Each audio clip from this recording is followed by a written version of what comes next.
Hello everyone, welcome back to Warmachine Gaming. And you're wondering why I'm showing you this? Those who have seen the last video know. So if you haven't seen the last video, part 2, go watch that, and then you can come back and watch this one. It'll make a lot more sense. But anyways, this is the final city that has not been taken yet by anybody. And that city could decide the game, considering that blue and orange are neck and neck with six crowns. You need 7 to win. And, yeah, both are looking pretty primed to take it. Both blue and orange are one territory away from taking that. We'll see what happens, actually. And this is going to be the beginning of round 11. Again, if you haven't seen part 1 or part 2, actually, go ahead and go watch those. I would recommend it so that you know what's happening. It's been really seesawing back and forth a little bit. Orange really he's been losing power recently, and blue is really gaining in power. So we'll see how everything turns out after round 11. And I'm pretty excited to see because there's large armies everywhere. And I'm very curious on what's going to happen. So, yeah, I will be back after round 11. And we'll know what happens after that. Alright, see you in a bit. Welcome back, my fellow strategists. Yes, that's the word. And we're just looking at our dude here, just chilling in the kingdom of Sicily. Just chilling, nothing else. While there's a flippin' war going on. But anyways, that was round 11. And so there has been some developments. You may have already seen them. So Orange marches towards the final city to take. They take a small force because they left a little bit in Stockholm to protect, which is successful. More on that in a minute. Blue has amassed a force in order to take the final city. We'll see if they take it or not. Other than that, blue hasn't really done much of anything besides tax its people. Nothing really over here. Orange and blue still very, very weak over here, so nothing really to report. And then up here, green put in 4 new archers in his army there. His army's pretty sizable. He could probably take out orange if he wanted. And then he bought some more guys in here, put them in there.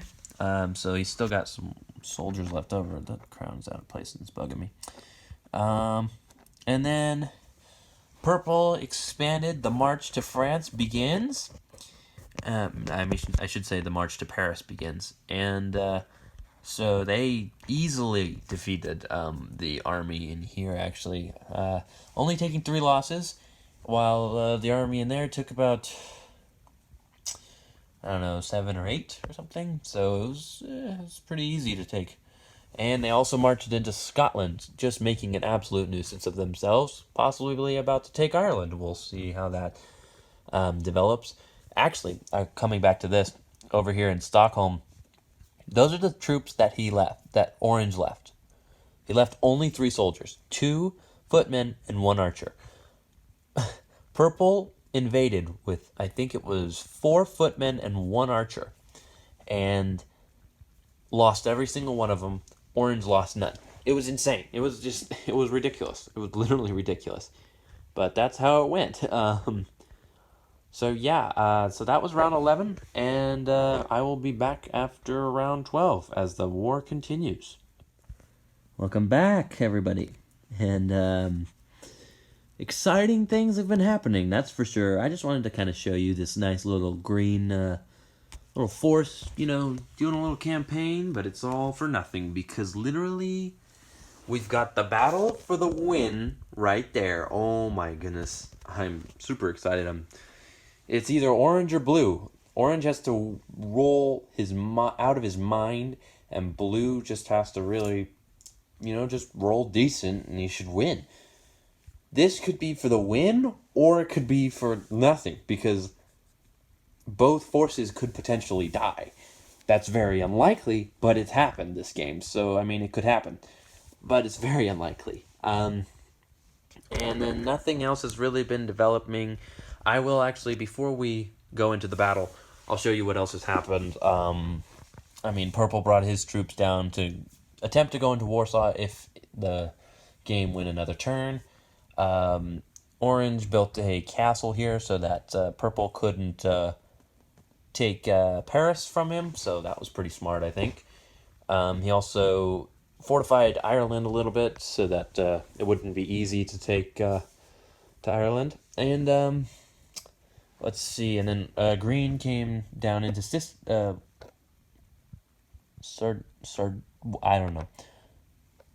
I don't know. I'm not even gonna try this little island here, and then into Tanzania, and so they were planning to take Algeria and possibly Athens from Blue, but that's not going to happen because, well, it could. Very low chance that that'll happen, but we'll see. They also fortified Rome, and they still got their massive army sitting there.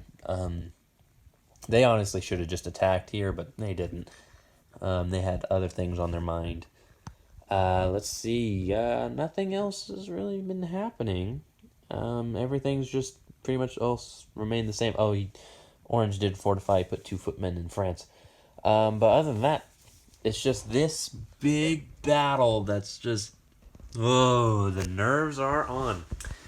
Okay, let's get to the dice here. So, Orange and Blue both have siege weapons. So, that's 2 dice, free rolls for them. So we'll do Orange gets 2 hits, and Blue gets 1 hit. Oh, wow. So we'll remove those casualties. So Blue got 1 hit, and Orange got 2.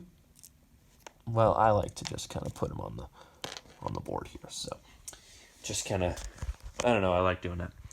And then Blue still has 3 archers, so they get 3 dice. They get 2 hits. That's impressive, actually. Ooh, this doesn't look good for Orange. And so now we'll do defenders get 2, attacker gets 1. Defenders get... Oh, it's over. It's over. It doesn't even matter. It's over.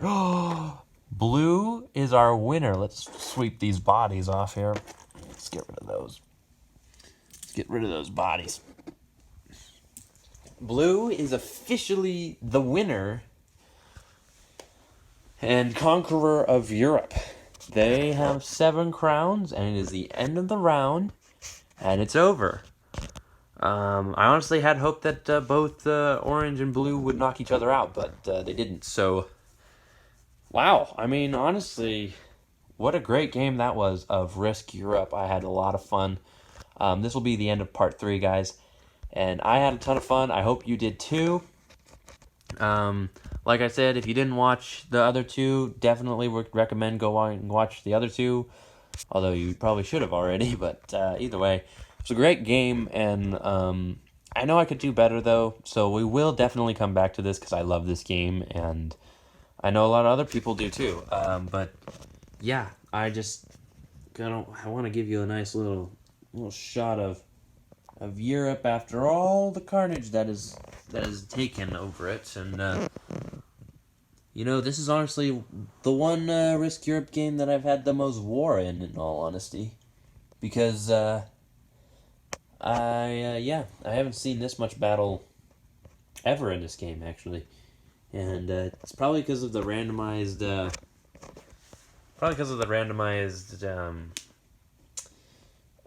city choosing. Usually people choose cities away from each other, and thus there's less fighting involved. There's definitely like a couple key battles, but nothing too major like this. It doesn't usually come down to the wire like this. Well, sometimes it does, but not quite like this, you know, not like the final battle where the 2 are fighting for the final crown. You know, it's normally just somebody just takes it from the other person. But either way, this was really fun. I look forward to doing this again, and I hope you guys enjoyed it. I will be back soon with the next video that's coming out. I don't know which Risk I want to do next. Could be zombies, could be castle risk, could be could even not be risk, actually. In all honesty, it could be something else, actually. So yeah, just comment down below, see if you guys have any ideas. I want to know your ideas of what you want me to do as a video, and yeah, so subscribe if you just want to see more content, and if you want to see the channel grow, because that will help me out a lot, and it'll help me get more motivation to create these videos, and it's fun to share this with you guys. It's one of my passions, and I love it. And so I hope that you guys consider subscribing and like if you want to see more Risk Europe. I mean, you probably don't even have to, because I'm going to do it anyways eventually. But eventually. But it was fun, and I will see you guys all in the next video. Have a good day.